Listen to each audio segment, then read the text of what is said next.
Rolls Royce दुनिया की सबसे लग्जूरियस कार्स बनाती है और दुनिया के सबसे अमीर लोग एक रोल्स रॉयस ओन करने के सपने देखते हैं। लेकिन सरप्राइजिंगली इसी लग्जूरियस रोल्स रॉयस की शुरुआत एक ऐसे लड़के ने की थी जिसका पूरा बचपन गरीबी में चाइल्ड लेबर करते हुए निकला। कहानी की शुरुआत होती है 1863 में। इंग्लैंड के एक छोटे से गांव में जन्म होता है हेनरी रॉयस का। जब रॉयस केवल 4 साल के थे तभी उनके फादर का बिजनेस बर्बाद हो गया और पूरी फैमिली सड़क पे आ गई। लेकिन ये तो केवल प्रॉब्लम्स की शुरुआत थी। इसके बाद महज 9 साल की उम्र में रॉयस ने अपने फादर को हमेशा के लिए खो दिया, जिस कारण उनकी मदर को मेड का काम करना पड़ा और रॉयस न्यूज़पेपर डिलीवरी करने लगे। अब तक रॉयस का फ्यूचर डार्कनेस से भरा हुआ था, लेकिन 14 साल की उम्र में उनकी लाइफ में एक टर्निंग पॉइंट आया। उनकी एक आंट ने हेनरी में पोटेंशियल देखा। वो ग्रेट नॉर्दर्न रेलवे कंपनी में गई और वहां 20 पाउंड पर एनम देके रॉयस को एज एन अप्रेंटिस ज्वाइन करवा दिया। अगले 3 सालों में रॉयस ने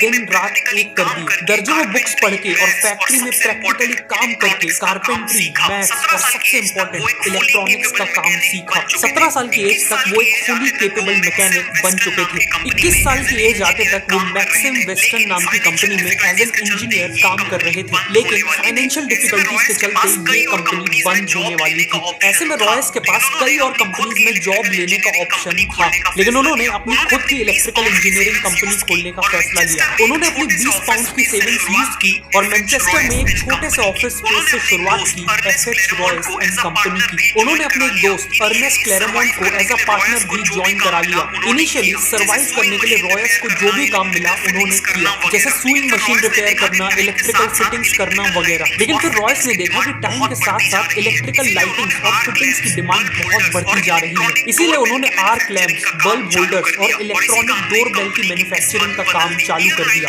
और इसी काम ने कंपनी की किस्मत बदल दी। ईयर 1900 तक कंपनी की सेल्स 20,000 पाउंड क्रॉस कर गई थी। 38 की एज में रॉयस की एक फैमिली थी और वो एक बहुत बड़ी फैक्ट्री बिल्ड करने का प्लान कर रहे थे। सब कुछ अच्छा चल रहा था कि तभी कहानी में एक ट्विस्ट आता है। 1901 में जर्मन और अमेरिकन कंपनीज ने ब्रिटिश इलेक्ट्रॉनिक्स मार्केट में एंट्री ले ली। कंपटीशन एकदम से बढ़ गया और इलेक्ट्रॉनिक्स इक्विपमेंट के प्राइसेस काफी गिर गए। पूरी कोशिश के बाद भी रॉयस का बिजनेस क्रैश करने लगा और इतनी मेहनत से बनाए हुए बिजनेस को फेल होते देख रॉयस की फिजिकल और मेंटल हेल्थ तेजी से खराब होने लगी। जब रॉयस ने डॉक्टर को कंसल्ट किया तो उन्हें एक सिंपल एडवाइस मिली। ठीक होने के लिए रॉयस को फ्रेश एयर में रहने की जरूरत थी। साथ में उन्हें एक कार खरीदने की सलाह दी गई ताकि वो अपनी बॉडी को बिना स्ट्रेन दिए ट्रैवल कर सके। रॉयस ने एक वेकेशन लेके खुद को ठीक किया और फिर डेकोविल नाम की एक फ्रेंच मेड कार भी खरीदी। ये कार काफी आवाज करती थी, ब्रेक्स इनइफेक्टिव थे और ओवरहीटिंग जैसी प्रॉब्लम्स भी थी। हेनरी जैसे परफेक्शनिस्ट के लिए ये कार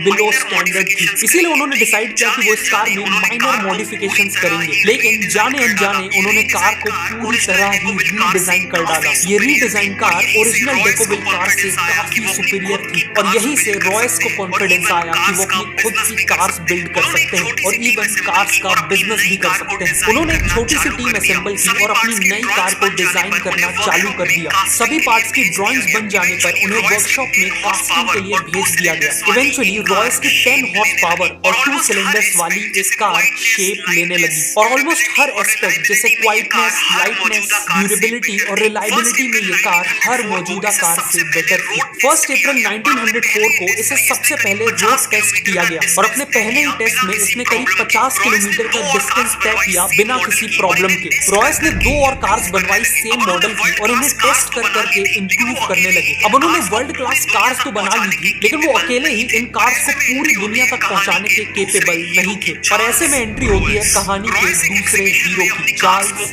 रोल्स। रॉयस एक एग्जीबिशन में अपनी कार्स को प्रेजेंट कर रहे थे और इसी दौरान इन कार्स पे चार्ल्स रोल्स की नजर पड़ी। चार्ल्स रोल्स एक पैशनेट मोटरिस्ट थे और सुपीरियर क्वालिटी की कार्स का सक्सेसफुल बिजनेस करते थे। रोल्स ऑलरेडी एक लग्जरी ब्रिटिश कार मेकर को ढूंढ रहे थे, इसीलिए उन्होंने रॉयस से मुलाकात की और कार्स को क्लोजली देखा। वो रॉयस से इतना इंप्रेस हुए कि बाद में उन्होंने अपने एक बिजनेस पार्टनर से कहा कि उन्होंने वर्ल्ड के ग्रेटेस्ट इंजीनियर को ढूंढ लिया है। अगले 3 महीनों में इन कार्स को बेचने के लिए चार्ल्स रोल्स और हेनरी रॉयस एक जॉइंट वेंचर स्टार्ट करने का अग्रीमेंट करते हैं और इस जॉइंट वेंचर से बिकने वाली कार्स का नाम होने वाला था रोल्स रॉयस। आगे बढ़ने से पहले आपसे एक क्वेश्चन है, क्या आप भी एक सक्सेसफुल स्टार्टअप बिल्ड करना चाहते हैं और खुद के लिए फाइनेंशियल फ्रीडम चाहते हैं? अगर हाँ, तो मैं हाईली रिकमेंड करूंगा कि आप ऑडिबल ऑडिबल पे the lean startup audio book को सुने। ये ऑडियो बुक आपको स्टेप बाय स्टेप गाइड करेगी और सिखाएगी कि कैसे टाइम और मनी को बिना वेस्ट किए आप अपने बिजनेस आइडिया को टेस्ट करें, वैल्यूएबल प्रोडक्ट्स बनाएं और बिजनेस को ग्रो करें। ये ऑडियो बुक सच में आपकी लाइफ चेंज कर सकती है। वैसे मैं खुद ऑडिबल को अलग अलग जॉनर्स की ऑडियो बुक सुनने के लिए और इवन वीडियोस की रिसर्च के लिए काफी यूज करता हूँ। ऑल्सो अब आप ऑडिबल में यूपीआई के थ्रू भी इजीली साइन अप कर सकते हो। क्रेडिट या डेबिट कार्ड की जरूरत नहीं है। तो अभी नीचे डिस्क्रिप्शन या पिन कमेंट में दिए हुए लिंक से ऑडिबल पे साइन अप करिए और 2 महीने का फ्री ट्रायल पाइए। अब कहानी पे वापस आते हैं। मार्च 1906 में रोल्स रॉयस लिमिटेड को ऑफिशियली एस्टैब्लिश किया गया और सबसे पहले 4 रोल्स रॉयस 10, 15, 20 और 30 हॉर्स पावर वाली मॉडल्स को सप्लाई करने का डिसीजन लिया जाता है। रोल्स का मानना था कि किसी भी कार की मार्केटिंग करने का सबसे अच्छा तरीका है उस कार के साथ रेसिंग टूर्नामेंट्स में पार्टिसिपेट करना। इसीलिए रोल्स ने आइल ऑफ मैन टूरिस्ट ट्रॉफी जैसे प्रेस्टीजियस टूर्नामेंट्स में पार्टिसिपेट किया और रोल्स रॉयस की कार्स यूज करके उन रेसेस को जीता भी। साथ ही साथ उन्होंने इन कार्स से कई नए स्पीड रिकॉर्ड्स भी बनाए। इन सब से रोल्स रॉयस ऑलरेडी एक ग्रेट कार कंपनी की तरह एस्टैब्लिश हो चुकी थी, लेकिन अभी उनकी सबसे सक्सेसफुल कार का आना बाकी था। ईयर 1906 के एंड में रॉयस ने 40 और 50 हॉर्स पावर और 6 सिलेंडर्स के साथ एक मॉडल लॉन्च किया। इसकी बॉडी का कलर सिल्वर था और ये चलाने में बेहद स्मूथ और साइलेंट थी, बिल्कुल एक गोस्ट की तरह, और इसीलिए इसका नाम सिल्वर गोस्ट रखा गया। कार को मार्केट करने के लिए रोल्स ने 24,000 किलोमीटर का एक इंड्योरेंस टेस्ट प्लान किया, जिसमें सिल्वर गोस्ट को संडेज को छोड़कर 2.5 महीनों तक दिन और रात के लिए लगातार चलाया गया और 24,000 किलोमीटर का डिस्टेंस कवर किया गया। सिल्वर गोस्ट ने बिना किसी इशू के ये